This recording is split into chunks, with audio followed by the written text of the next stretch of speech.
bring in Fox News senior judicial analyst, Judge Andrew Napolitano, right now. Judge, these are very strong accusations. Your thoughts? Well, they're most likely true. I mean, think of this as a three-step process. Surveillance, which is the acquisition in a digital version of every keystroke on every computer and every communication on every cell phone and landline phone. Storage, which is the maintenance of the digital version of these communications. And then unmasking, which is accessing this data and finding out the names of the people who were actually surveilled. So it is beyond dispute that the NSA has access to, if it wants, it would be unlawful for them to do this, but they have it, every phone call of every person in the United States of America since 2005.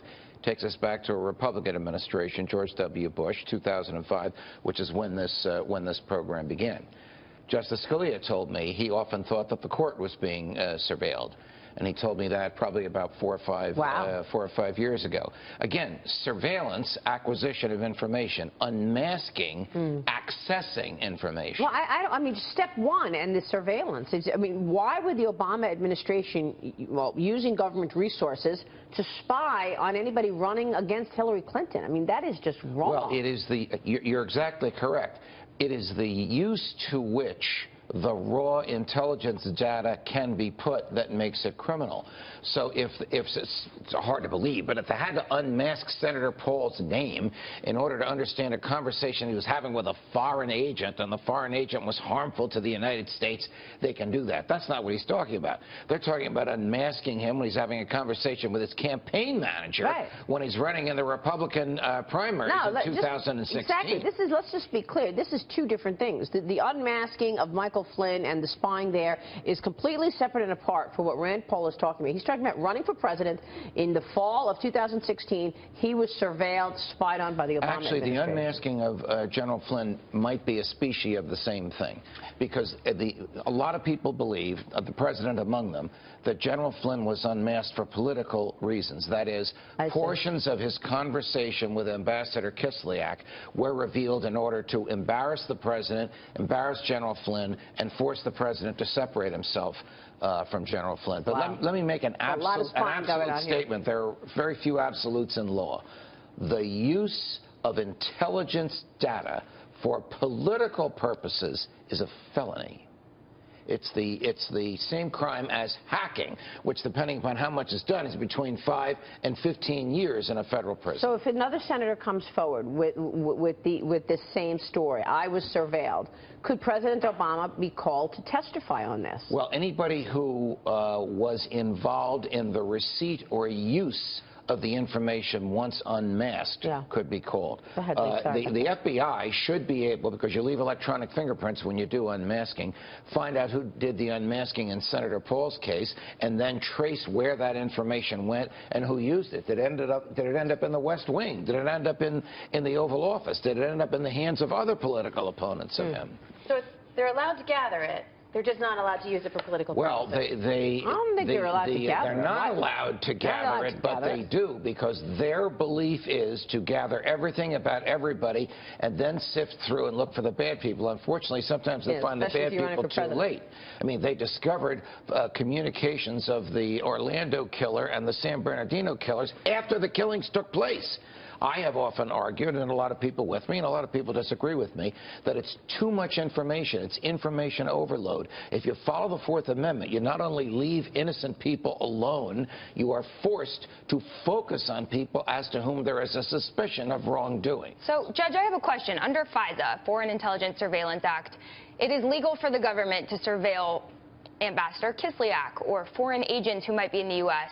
or impacting the U.S. So it's not unreasonable that when Senator Rand Paul or others run for president and they're speaking to these ambassadors, they're speaking to these diplomats, they are involved they're swept up in the surveillance. It's a good place to hide behind anyway. Yes, so you have that, but you also have the unmasking of Senator Paul and the using of what he said. Let's assume he spoke to Kislyak. I don't know. I think he's talking about a conversation that is a private political conversation and has nothing to do with foreign powers. Yeah, that's exactly right. This has nothing to do with the Russia story. It is the release of that information for political purposes, whether it's made public or not, or whether his opponents just used it, that is the felony. So just to be clear, the unmasking itself itself is not illegal. Using the name that was unmasked for political purposes Unmasking is illegal if done for any reason other than national security. Got it. So if the unmasking is done for political purposes, So, Judge, the unmasking crime. process, does the FBI, do they have to go to a judge and get permission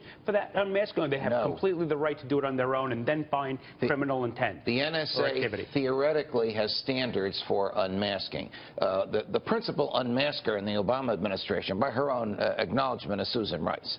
So Susan Rice would say to the NSA, we have these 5 conversations here, we need them unmasked. We know who the foreign agent is, we don't know who the Americans are.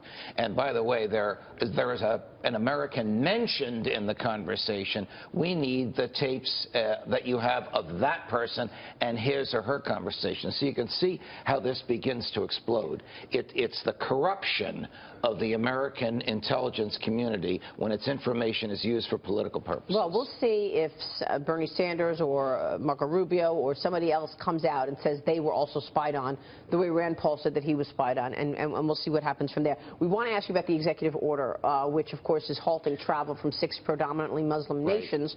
The Ninth Circuit Court of Appeals is set to hear oral arguments today, stemming from the Hawaii judge's order to block the order. The 3 judges, all Democrats, appointed by President Clinton. What is the significance of today's hearing? Okay, so last Monday we had a hearing in Richmond. The Fourth Circuit Court of Appeals heard oral argument on the appeal of a decision by a federal judge in Maryland to stay the portion of the executive order that blocked immigration from 6 countries. Today we will hear in Seattle a hearing before the Ninth Circuit Court of Appeals on an appeal from a Hawaii federal judge who enjoined enforcement of the entire order. Both federal district court orders were based on the same thing: the words of candidate Trump and his animosity, I'm summarizing what the court said, towards Muslims. They both characterize this not as an immigration ban, but as a Muslim ban. Yep. If it is a Muslim ban, if it is based on religion, the bar is so high it would be nearly impossible for the government to jump over that bar and justify it. So the question is, can the courts use the words of candidate Trump against President Trump? I'm sorry to say the answer is yes. The Supreme Court doesn't like when this is done, but it permits the courts to do it. Wow. All right. We'll be watching that. Judge, great insights as always. Thank you. Pleasure, guys. Judge Napolitano there. Coming